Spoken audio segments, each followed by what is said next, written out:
Think about your best friend for a second. If they walked up to you today and said, "I'm so stupid, I can't do anything right," what would you do? You'd stop them immediately, right? You'd say, "No, you're not. You're having a tough day, but you're brilliant and I've seen you do amazing things." But let me ask you this. When was the last time you said those same cruel things to yourself? And more importantly, did you stop yourself or did you just keep nodding along? Today, I want to talk about the most important conversation you will ever have. It's not about you with your boss, your partner, or your parents. It's the one happening inside your own mind, your self-talk. This is Sherry, and welcome to a small space where we talk about life, struggles, and a human journey we're all walking. Welcome to our small talk. We are our own worst critics. We nag ourselves, we downplay our wins, and we focus on our flaws like they're under a microscope. It's strange, isn't it? We expect the world to be kind to us. We want others to respect us and see our value. But if you aren't kind to yourself, how can you expect the world to be? Let that sink in. If you aren't kind to yourself, how can you expect the world to be? Kindness has to start from within. If you are constantly telling yourself you are not good enough, you are essentially training the world to treat you that way. You are the very first person who needs to be in your own corner. You are the very first person who needs to be in your own corner. The reality is, at some point in our lives, we will all be alone. Whether it's late at night, during a long commute, or just a quiet weekend or a quiet Sunday afternoon, you are the only person who are guaranteed to spend every single time with. And let's be real for a second. Sometimes that inner voice is a total nag.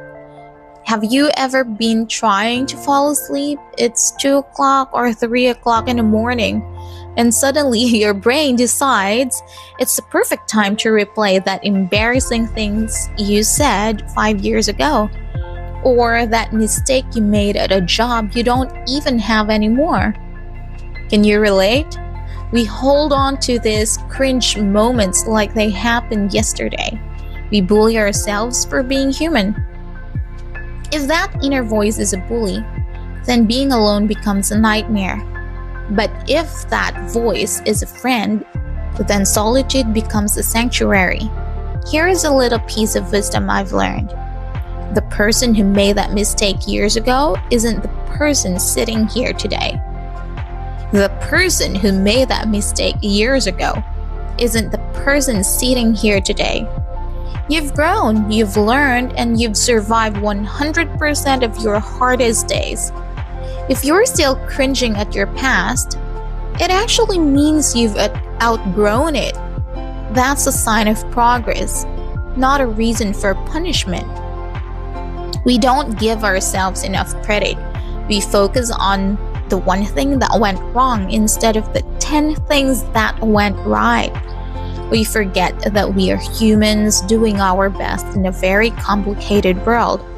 My advice: the next time a memory from the past tries to haunt you in the middle of the night, talk back to it and say, "Thank you for the lesson." Okay, remember, talk back to it and say, "Thank you. Thank you for the lesson, but I'm done with the lecture." Give yourself a grace to move on. So how do we change it? It starts with awareness. But I want to be honest with you, okay? I know it's difficult. Sometimes that voice in your head doesn't even sound like yours. It might sound like a parent, like your mom, your dad, or someone who was always tough on you. Maybe a teacher who didn't believe in you, or a mentor you were desperate to impress. We carry their expectations like a heavy backpack, and when we stumble, we use their words to scold ourselves. We have to realize that those voices aren't the truth. They're just old echoes.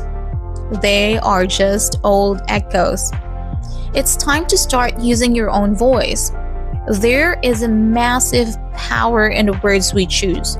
The way we describe a situation actually changes how our brain feels about it. Let's look at some examples, practical examples, okay? Try this. If you're saying, "This is a disaster, I've ruined everything." Okay? How about try saying this? "This is a setback and I'm going to find a solution." Okay? Can you feel the difference? A disaster feels final. A setback is just a detour. So there's a big difference. Okay, let's say another example. "I'm so stupid for forgetting that." When you say you're stupid, "Oh my gosh, I don't know what to do. I don't know what I'm doing." But if you say, "My mind was full and I missed a detail. I'll set a reminder next time." See? Being stupid is a label. Having a full mind is a human condition. So, another thing. Instead of saying, "I'm failing at this," try saying, "I'm in the middle of a steep learning curve." Failing feels like an ending, right? A learning curve is part of the process. Think about the weight of those words. If you say a mistake is the end of the world, your body reacts with stress. But a mistake is just a data. A mistake can be corrected, improved, and learned from. As long as you are here, breathing and trying, nothing is beyond repair. Alright? As long as you are here, breathing and trying, nothing is beyond repair. The next time you catch yourself saying, "I'm bad at this," or "I'm a failure," I want you to pause. Please. Ask yourself, would I say this to a friend?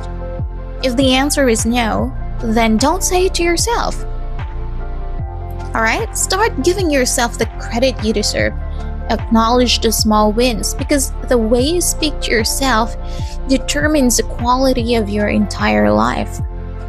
The way you speak to yourself determines the quality of your entire life. You are worth the effort. Always remember that.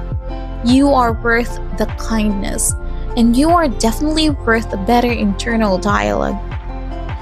Thanks for joining me today, and remember, be your own best friend, not your own worst enemy. We're all in this together, and until next time, stay kind to yourself. Always remember, life is beautiful.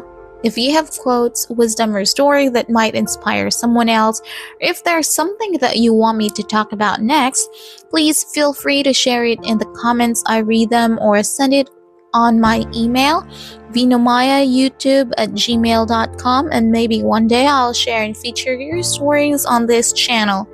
Thank you so much for being here. Please like, share, comment, and subscribe. I'll talk to you soon. God bless you all.